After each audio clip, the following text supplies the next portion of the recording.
make Candelabro Tanos, make a bunch of mana, Blue Sun Zenith you. Yeah, and then on the other side we have Eric English with Canadian Thresh. or some Rug. variety. He's playing Rug. He's playing all the good cards. Rug, Thresh, Canadian Thresh, Next Level Thresh. He called it Canadian Thresh. Ben Weinberg sent me a text message and was like, "No, that's Next Level Thresh." Not exactly sure on what the name is. The important part is it is a blue, red, green deck. For everyone else wondering, unfortunately, in the finals of that draft challenge, Finkel lost, but still making it to the finals of the draft challenge here, when he didn't even plan to play in the first place, is pretty impressive. And there'll be a great report up on Star City Games. And it might already be up. So, anyway, so Alix Hatfield leads on a Merchant Scroll here. Yeah, it's good. Now, Merchant Scroll's so powerful in his deck against opposing blue decks. Yeah, he fills up his hand with cards like Pact of Negation and Force of Will. We've been watching him play before. And against these decks, he just understands, like, all right, well, you can't really put this impressive clock on me that other combo decks can. So I can just sit here and I'm going to mold my hand. My hand's going to be absolutely perfect the turn I combo you. You're not going to ever force through my stuff. So he gets put to the scroll for Pact of Negation here. And joining us in the booth is Alex Bertoncini. What's up, guys? Hey, who wanted to come in and talk to us a little bit about this matchup. You've been over there watching them play. Yeah. How's it played out so far? How's it played out so far? Wait, I didn't watch this match, the Hatfield English match. Oh, you've not watched it? I didn't watch this match. No, I watched the Ely match. Did you watch Alex play his quarterfinals match? No, it was actually the only match I didn't watch. But I can tell you that Hatfield would definitely be favored against Ely if he made the finals, because it's just a very bad it's just a bad matchup for Ely's deck. But on the other hand, if Eric wins, it's a great matchup for Ely because I mean Eric has first of all has no way to deal with a resolved Knight of Reliquary. Like he can put a collar on a Grim Lavamancer, which was that. But I mean he has no other way. He has like fire ices and stuff. He has no way to deal with a resolved Knight. Wow. Just in general. So depending on how this matchup goes, it could go from it could great to awful. Yeah, exactly for Ely. Yeah, it's very. And so far there doesn't seem to be a lot of action. Alex is slowly building up his resources. He Merchant Scrolled for Pact of Negation. He has to preordain. And Eric English just nothing so far. Just getting some lands. Yeah. Eric made a deep run yesterday too, didn't he? Yeah, he was playing Rug, your faithful deck choice in the tournament. I was giving him deck advice on it earlier. And yeah, he did pretty well. Didn't end up making the top 8, but came back today and yeah, he was cruising. Yeah, cruising indeed. So we have a bunch of repeat performances. Yeah. Like yesterday we had 2 people from DC, and then today we had a person from yesterday and someone else from DC. And someone from last week too.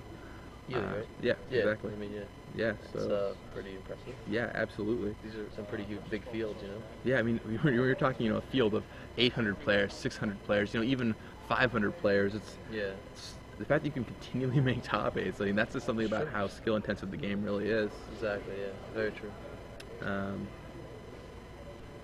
And so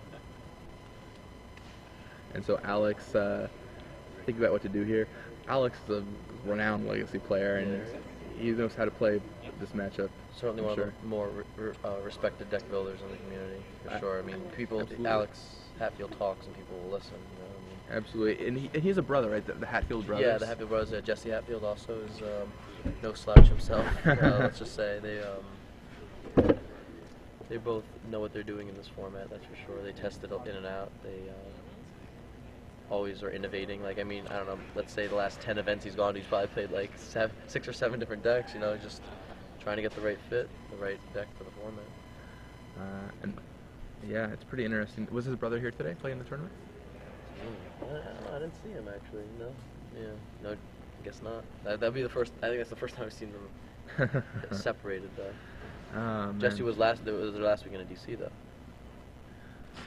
So both players are slowly building up. Eric deployed a Tarmogoyf here, and here in the semifinals of the Star City Games Open Series here in Edison, New Jersey, Eric English has that Tarmogoyf, and Alex is slowly building his resources toward his Time Spiral combo. We'll see if he's able to get it off. Alex, you played a lot of Legacy recently. How do you feel about the Time Spiral combo deck?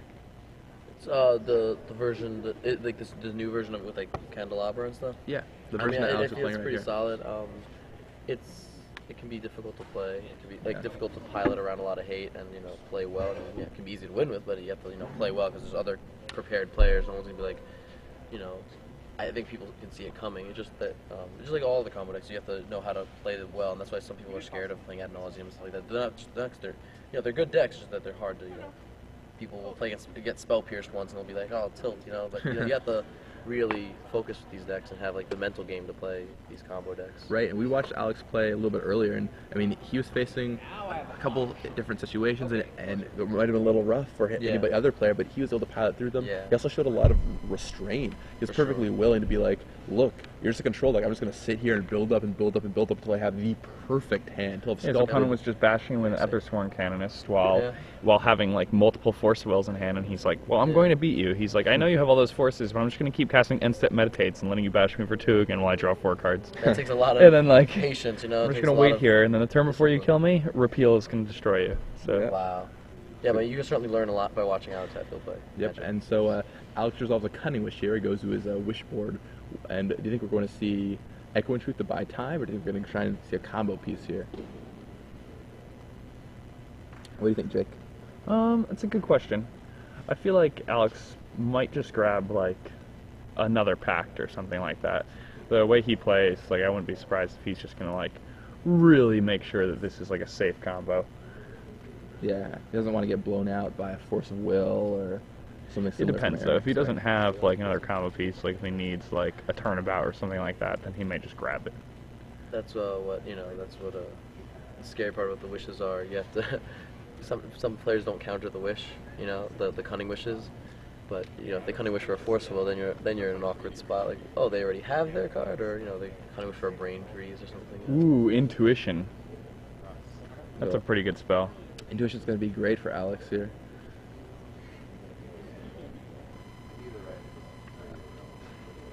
And let's see, that is a 5th island for Alix right here. And now Alix is going to pass his turn here, and he's only going to need to bash twice here, and these glyphs are going to be lethal. So yeah, I played against this deck today, the mono blue High Tide deck. It was one of my losses. He ended up finishing 9th. Nice guy. It was it just has a lot of angles to. Oh wow! So another Time Spiral deck finished in 9th, you're saying? Yes, that was the deck that finished 9th on Breakers. It was playing Candelabra. It was just like this deck. Yeah. Oh wow! Did it have Mind Over Matter? I didn't see that. No. So Jace the Mind Sculptor comes down for Eric here, supplementing his double Tarmogoyfs, but Alix might just be wondering, how close am I to going off? He has a pact in his hand. He's trying to figure out what can Eric do here.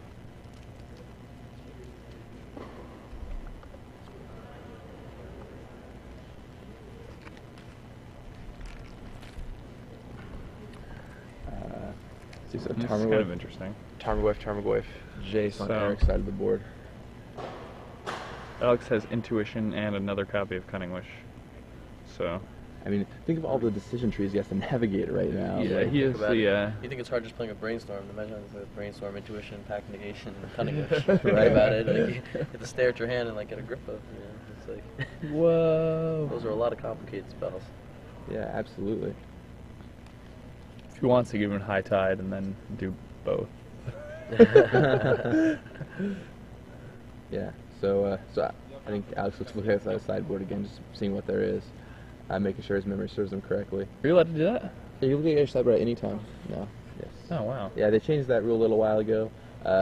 It's definitely served me well on a couple of occasions where I'm like, man, I wish I knew if I still had this in my deck. It's one of the rules that keeps changing and makes Mindslaver such a headache. It keeps changing between whether you can, when you Mindslaver someone, if you look at their sideboard right then and there or not. I don't think changes all the time. I don't think you've ever been able to look at someone's sideboard with Mindslaver. Oh no, you have been able to. I think at some point, I don't know, maybe I don't know what the ruling is right now. You can ask, really? ask one of the judges. Well, I know that's been changed before. Well, if anyone on Twitter knows the story, feel free to tell us. Yeah, there's definitely some interesting things going on with looking at your sideboard. Yeah. But like it's gonna be really helpful when you're like, well, did I sideboard out like an equipment for sort of if I Sure. Oh, Stoneforge yeah, Mystic or no, something, It right? could be relevant, yeah. I mean, you should be able to remember these things, but it doesn't hurt to double check sometimes. There's no harm. I mean, if you're sometimes you don't want to clog your brain with remembering all those things. Like, you can just look at it and you don't have to remember which sword you boarded out. Like there's a lot of things going on here. I actually looked at a sideboard cheat sheet during a game and got a match loss. Who did? I did. Oh, you did? Yeah. At Grand Prix Atlanta, I had a sideboard cheat sheet in my pocket, and I looked at it in between games when I was sideboarding, and then I put it on the table, and then during the match I picked it up to put it in my pocket. But I glanced at it for a second, and I wasn't. It was literally 2 seconds, but it's outside assistance, so I got a match loss. That's crazy. Yeah. Wow. Yeah, I mean, so they did change the rules so you can take outside, so you can look at outside notes while you're sideboarding, for your sideboarding purposes. But once the game has begun and you're done sideboarding, you're not supposed to look at those notes anymore. Yeah. But that's another change in recent years that's modified the way people have worked with their sideboards. Sure. So back to the game at hand. Alix still just crafting the perfect hand. He's been taking some Tarmogoyf hits, been taking a Jace.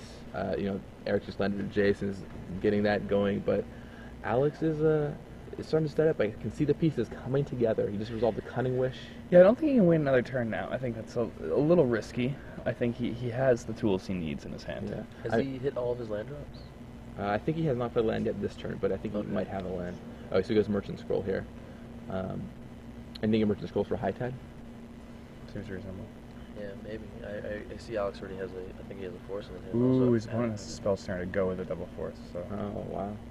All right. Does he have? If he just spell snares the Merchant Does Scroll. he have 3 blue cards at least? I don't. There are 4 I don't blue think cards he are has. there, or does he? I don't think he has that many blue cards. So Alix is thinking, well, do I want to pact here? Now the pact is really dangerous because if he can't go off this turn, and then he passes, then he has to pay 5 next turn, and that would be lethal. That would be it, yeah. Yeah. But Alix has double pact. How many here. counters is the Jace on? That he just cast the Jace. Yeah, and then was a the turn brainstorm. cast on? Yeah. Brainstorm. Yeah, I think Alix has done a great job of showing discipline so far this game, or so far in this tournament. But if he had waited one more turn here, the brainstorm from the Jace might have been too much. So, Sure. so he waited, and so he runs that pact, and the Merchant Scroll resolves. I think we're very likely to see High Tide. No, just another pact negation. He's like, no, I used my one. I need to get this back. Wow. So he drew out a counter spell from Eric there. Well, now this is what we're called going all in here. Yeah. Now he is. Now he hot is committed. Now he is going in on this turn. He's Okay, certainly so hot he committed. already had the High Tide. I didn't catch that in his hand earlier. So here comes High Tide, and Eric forces it, and There's a back to force and a negation bolt. back. What's the other card in Eric's hand besides the force? I think Alix has another pact of negation, even if. Yeah. So, I was saying in Eric's hand is a force and a bolt. oh yeah, it's a force and a card I do not believe is a red card. Oh. And there's another High Tide, and there's a Time Spiral in Alix's hand. So yeah, here it is, bam, Time Spiral, and Eric double checks the card, does exactly what he thinks it does. That's a lot of mana stuff. Yes, my opponent did not whiff after casting that card today. So He fully succeeded with the 6 mana sorcery today. so Alix shuffles everything in. So does Eric. So Eric has a shot to draw some Force of Wills off the top. Force of Wills here, but still it's going to be rough. Alix does have his own Force of Wills plus Pact of Negation. There are also 2 High Tide, Yeah, and he's going to Yeah, untap Alix, all of those- six yeah. lands. each of those Alix islands also is has 3 mana. access right now to 18 mana. So Yeah. Yeah. Does Alix have Emrakul in his deck? Which Does card? Alex have to have Emrakul? No. Because the No. person I played against definitely had Emrakul, and I died with I drew 2 Force of Wills off of the Time Spiral. I was like, oh, okay, well, we're lucky. And then he played Emrakul, and I was like, oh no. No, to our knowledge, or actually no, we saw Alex's deck earlier and there was no Emrakul. No. He does have Brain Freeze in his sideboard, Cunning Wish for. Yeah. Mind over matter. He has Mind Over That's Matter. interesting, yeah. And so, yeah, we were talking earlier about how this deck makes so much mana. You could realistically probably go off through a Trinisphere if you worked hard enough. I mean, Yeah, that's true. he has access to 18 right here, and if he had to pay a little more for his High Tides, he still might be able to go off. Maybe not in this exact situation. Pretty sure decks don't have but- Force of Will, so I mean that's one less card you have to worry about there. You know what I mean? Sure. Yeah, that's true. You don't want You to could have searched for more not a High good combo. Tides, and then it would have been caked. So Time Spirals resolved. Let's see what cards are drawn by Alex and Eric here. it's always that like moment of trepidation, like after you cast a Mind's Desire or after you cast a Time Spiral, and you're slowly finding out what Awaiting your your fate. options are. Yeah, It's you're like true. no 7 lands, no 7 lands. You know, Yeah. especially with Time Spiral, like you don't get to keep anything in your hand, so you're totally at the mercy of the cards you draw. Which is why you saw Alix pile shuffle there. He can't afford to just Yeah. It's have like a starting card. a new game. You know, just Yeah. just Another thing that's shuffle interesting wide. is this Stormgraves are 0-1s. Oh. I mean, it's kind of Wow. irrelevant. 3 pacts have gone off. Oh. Okay. So- yes. Well, that You know. that solves that. Okay. And here I was Alex thinking, is, it's like, oh, extending our clock? What? Oh, no. No. No. Alex is, Alex is clearly in this for this turn. yeah, Yeah. he's not in it for the long game at this point. It's now or never. Let's see what Alex draws here. He's got 7 cards. Let's take a gander. Pulls them back. You can't quite see them. But he hasn't scooped up his cards yet, so that's a good sign. Alright, so 6 islands. All of them make 3 blue each, thanks to the power of High Tide. 3 blue. I see a turnabout in Alex's hand.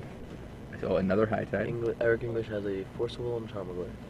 Okay, does he have a blue card to force with? I didn't see. I just know he has a Force Will and a Tarmogoyf. Okay. Let's see if he shuffles his Now hand. they tap for 4 mana. So now all of his islands tap for 4, which is pretty interesting. I see. 4 mana. Quite a Yeah. bit. The A tide blue has come Zenith in. here would be pretty nice. There is a flood. A mana flood. Yes, absolutely. So let's see what happens here. Times like these where you're glad you don't take mana burn anymore. It's so true, especially if your opponent's like brain Can you freeze or imagine? something, Yeah. right? It's like you have to play top in your deck just to empty it. Like, just get in there. All right, so So flood's turnabout. 20. Okay. And You just- turnabout's it's like, 20 all in right, pool. 20 mana. Here's Cunning Wish. 17 remaining in pool. And do you think we're gonna see Brain Freeze? Actually, like, Blue Sun Zenith, or that seems. so what's like really likely interesting is it choice. used to be you could Cunning Wish for Cunning Wish a Blue bunch of Sun Zenith. times and Yeah. build up your storm count. can't but do that anymore. Yeah, you can no longer do that. They changed Yeah. how it works. You can only grab cards from your sideboard. Exile does not count as out of the game. But he got Blue Sun Zenith, and I think is that enough mana to deck Eric English? I I'm don't not sure. believe The cards, so. the cards go back in from the graveyard, get shuffled back in. So I Yeah, it might not Eric, be. Eric has So there are 7. probably Yeah, I around mean, he might just make himself 45 draw a cards. whole bunch of cards and Yeah. then. Yeah, 45. So you would have to Zenith him for Yeah. 45. Now, granted, if he makes Eric draw, 43 cards, he's still in pretty reasonable shape. But I think Alex has all the tools to finish him this turn. Yeah, I don't know if he'll even have enough mana to do it for 40 or something like that. So Alex taps his 3 islands. So it's 29 mana in pool. Okay. All those islands tap for 4, which is pretty ridiculous. That's insane. Yeah. And Alex even has the force he's holding on to there. Yep. Just waiting and waiting. And sitting on. Is that a dispel in his hand? All right, so No, yeah, that's not- he's that's going to not. Zenith. And I think this is just going to probably draw his own deck, right? Yeah. I mean, he's just going to draw a ton of cards here. Yep. Now, interestingly enough, I'd just like to point out that Jared Silva, event coordinator, just from the judges booth threw an apple about 150 feet and got it in the garbage can. He was pretty excited about it. Oh. No way. Yeah. Over there, that's what that sound was? Yeah. Wow. He's That was a very, Yeah, it was very really long impressive. distance. That was, it is a practice to judge the art. Knicks should look into this new New Silva acquisition. character. acquisition. So, I So- think that's for 27 so let's cards, go I back believe. to, Looks like see- 27. and 27? I counted correctly. I think I Okay. counted like how many cards he picked up. And yeah, his hand is huge now. He should have everything he ever wanted. Eric English is Yeah, not 27 long. makes sense because you tap one more land after I said he had 26 floating. Should be like 30, so 30 mana. Here's I Candelabra. just counted 20. They just counted. And so the Candelabra is going to untap all those lands. that card went up to $100. Yeah, I'm looking at it right now. It's 100. It's out of stock at $110. Yeah. So get your A couple Candelabra. weeks ago, that card was $20. And considering Telling this deck's in the top 8, I would say get your Candelabra of Tanoses now. I Yeah. own one. I guess I need to finish my playset to build up this deck. The thing is I that the don't know difference- if I own any. I might. The reason why this card is so expensive is naturally not only because it's a rare from Antiquities, but it's also because it's a 4-0. There's Yeah. a big difference between that and Tabernacle. Right, because, right. Stuff like Tabernacle and Moat are not 4-0s. This card is a 3 or a 4 of in some decks, and that drives the price like crazy. Like, Imperial Recruiter is also needed Oh, as yeah, a for 4 sure. Like, that card And would not it's be worth impossible that to find. price if it was needed as a 1 of, It's true. So I would say 110 is not even an unfair price for you Yeah, to and get they candelabras they at. could just keep going up. Yeah, it's very possible. So, okay. So he cast Merchant Scroll for High Tide. So all of his islands tap for 5 now. He's Merchant Scrolling again. Finds another High Tide. We are going for the Blue Sun Zenith kill here, pretty clearly. That's, yeah. So I think he's out of floating mana because he finally had to tap an island. So he has 4 blue mana floating. All of his islands tap for 6 mana. He's got 2 candelabras in his hand. He's got a bunch of pact negations. He's got. This game is over. Alix is going through the motions in a very gratuitous fashion. And Eric is like, "Do you have it?" And yeah, Alix shows it to him, and that's the match. Alix Hatfield with his combo deck goes to the finals. He's going to face green, white, black Nice. junk. Ely Cassis. This is exciting. This is very exciting. Especially It's because